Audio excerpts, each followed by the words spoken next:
BA third year के अंतर्गत जैसे कि पूर्व में कास्ट सिस्टम के ऊपर चर्चा की जा रही थी। पिछले 3 टॉपिक या 4 टॉपिक कास्ट या जाति व्यवस्था से ही संबंधित थे। उसी के क्रम में आज का अगला टॉपिक जाति व्यवस्था से ही संबंधित है। वर्तमान में जाति व्यवस्था में क्या परिवर्तन हुए हैं, आज का टॉपिक इससे रिलेटेड है। पिछले टर्न पे आपने पढ़ा होगा या नोट्स के अंतर्गत भी देखा होगा कि जाति प्रथा में परिवर्तन करने वाले बहुत सारे कारक थे कि या किन कारणों से जाति में परिवर्तन हुआ। उसी के फलस्वरूप आज के इस टॉपिक में ये चर्चा की जा रही है कि वर्तमान में जाति व्यवस्था में जो परिवर्तन हुए हैं वो क्या क्या है। पहला है ब्राह्मणों की स्थिति में गिरावट। जाति प्रथा के अंतर्गत सामाजिक, धार्मिक, आर्थिक, राजनीतिक क्षेत्र में ब्राह्मणों का विशेष महत्व और प्रभुत्व शुरू से ही रहा था, लेकिन वर्तमान में व्यक्तिगत गुणों और धन का महत्व बढ़ जाने से निम्न जातियों की स्थिति में भी काफ़ी सुधार हुआ है। न केवल आर्थिक स्थिति सुधरी है बल्कि राजनीतिक और सामाजिक दृष्टि से भी कई सारी निम्न जातियां अपने आप को ऊंचा उठाने में सफल रही है। इस कारण कई बार वर्तमान में ब्राह्मणों को निम्न जातियों के अधीन खासकर ऑफिस वगैरह में देखा होगा कार्य करना पड़ता है। यानी कि एक तरह से ब्राह्मणों की स्थिति में वर्तमान में जाति व्यवस्था के अंतर्गत गिरावट आई है। दूसरा है जाति संस्तरण में परिवर्तन। जाति प्रथा में शुरू से ही बताया गया कि एक संस्तरण पाया जाता है, यानी कौन सी जाति ऊंची है, कौन सी जाति नीची है। वर्तमान में निम्न जातियों में बहुत सारा परिवर्तन आया है और इस प्रकार की प्रक्रिया को एम.एन. श्रीनिवास ने संस्कृतिकरण के रूप में समझाने का प्रयास किया था कि जब पहले व्यक्ति की जाति जो है उसका स्थान निर्धारित करती थी, लेकिन अब निम्न जातियां भी कई सारे अवसरों का लाभ उठाकर अपने आप को उच्च जाति के रूप में घोषित करने लगी है। यानी कि उच्च जातियों के कई सारे रीति रिवाज निम्न जातियों ने अपना लिए। चाहे विवाह समारोह देखें या कोई और समारोह देखें या पूजा पाठ पहले निम्न जातियाँ नहीं करती थी, अब वो भी करने लगी हैं। धार्मिक स्थानों पर करने लगे हैं और भी कई सारी चेंजेस, कल्चर में चेंज आया है, कपड़े पहनने का, रहन सहन का तरीका। तो इस प्रक्रिया को संस्कृतिकरण का नाम एम.एन. श्रीनिवास ने दिया था। यानी कि निम्न जातियाँ भी उच्च जाति की तरह अब व्यवहार करने लगी है और उसमें परिवर्तन आ गया है। नेक्स्ट है पेशे के चुनाव में स्वतंत्रता। पहले जाति के अंतर्गत ये नियम था कि कोई व्यक्ति जिस जाति में जन्म लिया है वो उसी जाति का सदस्य रहेगा और अपना व्यवसाय नहीं बदल सकता। लेकिन वर्तमान में आपने देखा होगा कि जैसे अग्रवाल पान, उदाहरण के लिए कोई अग्रवाल पान भंडार है, वर्मा टेलरिंग हाउस है, शर्मा शू स्टोर है, राजपूत बूट हाउस है, राजपूत साड़ी सेंटर है। यानी कि व्यवसाय जो है जाति के आधार पर या जन्म के आधार पर अब निर्धारित नहीं होता। कृषि कार्य में पहले कई जातियां लगी हुई थी, वे जातियां दूसरा व्यवसाय करने लगी। इसी प्रकार से और भी कई निम्न जातियां जो पहले कार्य करती थी वो दूसरा व्यवसाय अपना लिया है या करने लगी। उदाहरण के लिए निम्न जातियों के लोग भी ये पढ़ाने लगे हैं, डॉक्टरी का पेशा करने लगे हैं, इंजीनियरिंग का काम करने लगे हैं, सरकार के विभिन्न विभागों में अपनी सेवाएं दे रहे हैं। तो ये बहुत बड़ा परिवर्तन जाति में आया है। नेक्स्ट है भोजन संबंधी प्रतिबंधों में परिवर्तन। परंपरागत जाति प्रथा में खान पान से संबंधित बहुत सारे निषेध थे या रोक थी, लेकिन वर्तमान में इसमें भी काफ़ी सारा परिवर्तन आ गया है। यानी कि अब हर जाति का व्यक्ति कहीं पर भी भोजन कर सकता है, चाहे बड़ी होटल में भी, चाहे रेस्तरां में या ढाबे पर। सब व्यक्ति आपने देखा होगा कि एक साथ खान पान करने लगे। यानी कि उच्च जातियाँ और निम्न जातियाँ आपस में बैठकर कई जगह देखा होगा खान पान का व्यवहार रखते हैं या करते रहते हैं।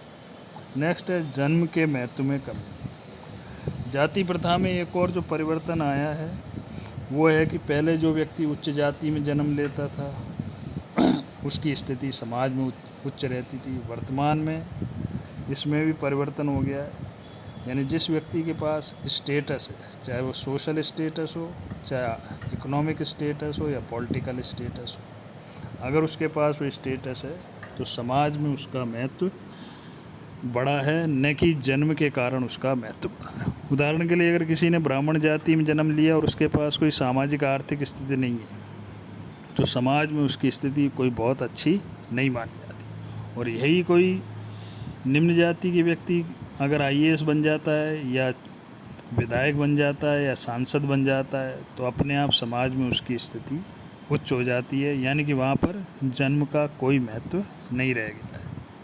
नेक्स्ट है विवाह संबंधों में प्रतिबंध में परिवर्तन। इसी प्रकार जाति व्यवस्था का एक बहुत बड़ा आधार पहले अंतर विवाह था। वर्तमान में इसमें भी बहुत सारा परिवर्तन हो गया है। वर्तमान में जाति संबंधी जो नियम थे उसमें काफ़ी शीतलता आई है। अब अंतर जाति विवाह, देरी से विवाह, विवाह विच्छेद, विधवा पुनर्विवाह, इस प्रकार के विवाह भी देखने को मिल रहे हैं। नेक्स्ट है अस्पृश्य जातियों के अधिकारों में वृद्धि। परंपरागत जाति व्यवस्था में शूद्र और अस्पृश्य जातियों को अनेक अधिकारों से, खासकर सामाजिक राजनीतिक अधिकारों से वंचित किया गया था। लेकिन कई सारे प्रयास होने के फलस्वरूप वर्तमान में निम्न जातियों के कई सारे अधिकारों में वृद्धि हुई है। खासकर जैसे विधानमंडल है, संसद है, सरकारी नौकरी है, अन्य क्षेत्र में उनके लिए स्थान सुरक्षित रखे जाने के कारण, यानी कि आरक्षण के कारण उनकी स्थिति में और उनके अधिकारों में बहुत सारा परिवर्तन हुआ। एक अब निम्न जाति का व्यक्ति भी आप कलेक्टर के रूप में देख सकते हैं, SDM के रूप में देख सकते हैं, विधायक के रूप में उसको देख सकते हैं। तो ये सारा परिवर्तन वर्तमान में जाति व्यवस्था में देखने को मिल रहा है। नेक्स्ट है जाति समितियों का निर्माण। जाति व्यवस्था में एक और बहुत बड़ा परिवर्तन ये हुआ है कि प्रत्येक जाति वर्तमान में अपने अपने हितों को सुरक्षित रखने के लिए हर जाति ने अपने संगठन बना लिए। उदाहरण के लिए जैसे देखा होगा जाट समाज का संगठन, राजपूत समाज का संगठन, रेगर समाज का संगठन, माली समाज का अपना एक अलग संगठन है, मनारिया समाज है तो उसका अपना एक अलग संगठन है। और ये सब अपने जाति के हितों की रक्षा के लिए कार्य करते रहते हैं। खासकर जब राजनीतिक लाभ लेना हो या चुनाव की स्थिति हो तब इन संगठनों की बहुत महत्वपूर्ण भूमिका दिखाई देती है।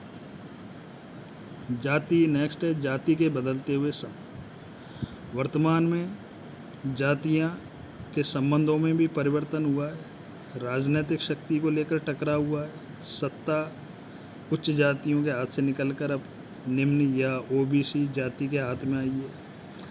चुनावों में भी देखा होगा आपने, खासकर पंचायत चुनाव में, कि पहले कुछ ही लोग चुनाव लड़ सकते थे, अब हर व्यक्ति चुनाव लड़ सकता है और जिसके फलस्वरूप जातियों के संबंध बदले। ये था जाति व्यवस्था में परिवर्तन, खासकर वर्तमान परिप्रेक्ष्य में।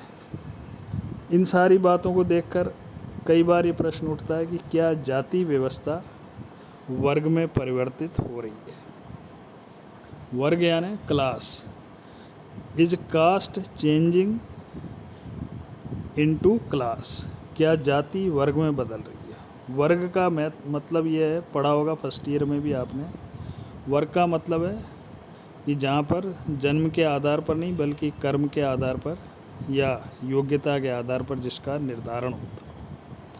तो उपरोक्त परिवर्तन जो हुए उसको देखकर कई बार ये लगता है कि जाति वर्ग में कन्वर्ट हो रही है। और उसका बहुत बड़ा कारण ये है कि कई सारे जातियों में चेंजेस हुए, खासकर जैसे वर्ग चेतना उनमें उत्पन्न हुई है। श्रमिक संगठनों में सभी जातियों के लोग आपको देखने को मिलेंगे।